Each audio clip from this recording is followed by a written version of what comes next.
One of the most prominent directors of the decade, Christopher Nolan took only 10 years to jump from making short films and low-budget works to directing some of the biggest blockbusters ever made.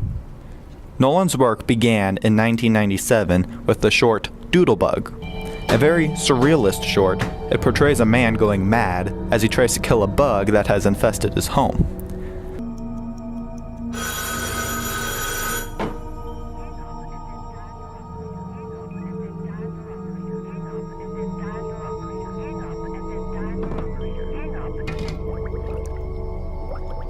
When the bug is revealed, though, the audience is in for a surprise.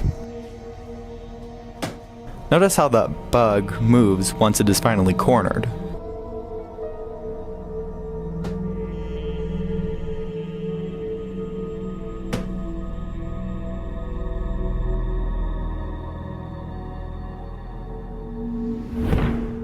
This kind of unusual storytelling characterizes Nolan's movies. Nolan's first feature-length film was called Following, about a writer who follows random strangers for inspiration. Anyone first. I mean, that was the whole point. Somebody at random. Somebody who didn't know who I was. And then? And then nothing. And when it stopped being random, that's when it started to go wrong. The production was small, only a $6,000 budget, but it still received positive critical reviews. Nolan's next movie, Memento, was a mystery thriller. Leonard, an insurance investigator, has his life turned upside down one night.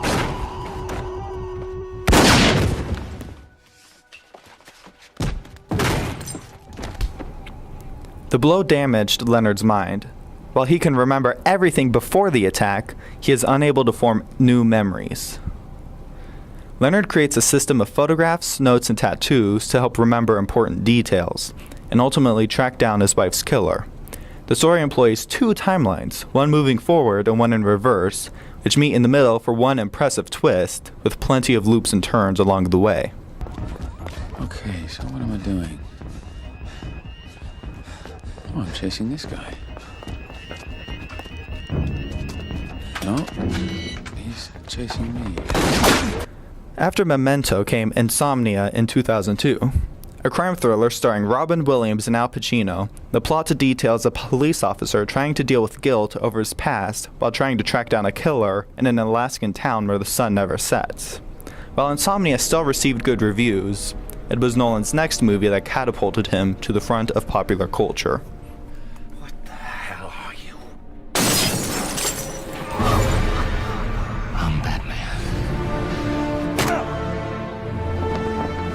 In 2005, Nolan had a chance to reboot the Batman movie franchise and delivered with flying colors.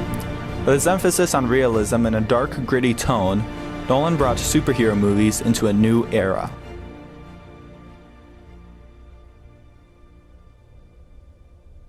Are you watching closely? After redefining a genre, Nolan's next film was The Prestige, a story about a feud between two magicians. Featuring a science fiction twist and a love story on the side, the film again received critical acclaim. In fact, it is safe to assume from here forward that every movie opened to stellar positive reviews, especially Nolan's next work. How about a magic trick? This is the one movie everyone knows Christopher Nolan for. The Dark Knight, the follow-up to Batman Begins, continues and emphasizes the new dark atmosphere set by its predecessor. Starring Batman as a hero being pushed to the breaking point, the Joker as a criminal psychopath, and Harvey Dent as a man who loses everything dear to him. The Dark Knight set several new box office records, including being the highest-grossing movie ever for a time. In addition, the movie currently ranks as the fourth best movie ever made on the Internet Movie Database. How is Nolan going to follow up The Dark Knight? He dreamed a little bigger. Inception featured a thief who steals people's ideas while they sleep as he faces his biggest job yet. The film starred Leonardo DiCaprio, but also established Joseph Gordon-Levitt as a mainstream star. Here, after subtly proving himself as a blockbuster director, Nolan talks about making movies. Because movies, I think, are one of the great ways in which you can open up a world for the audience and really take them someplace, take their minds someplace they might not otherwise go. I really want people to be entertained and invigorated by the movie. I want them to be able to just sit back and relax and enjoy the film. And then hopefully they'll find there are certain things or ideas about it that afterwards they might rattle around their brains, you know, whatever. 2 years later, the Dark Knight trilogy was completed with The Dark Knight Rises. Christopher Nolan talks about his formula for success.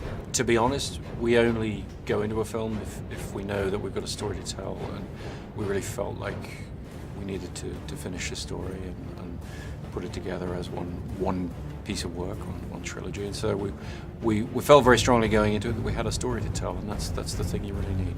As for remaking the Batman icons for the big screen, you can't approach the icon head on. It's too daunting. It's more a question of, okay, who would this person be in real life, in our world, where we're trying to be a bit more grounded with things. Now in 2014, the world waits for Nolan's next movie.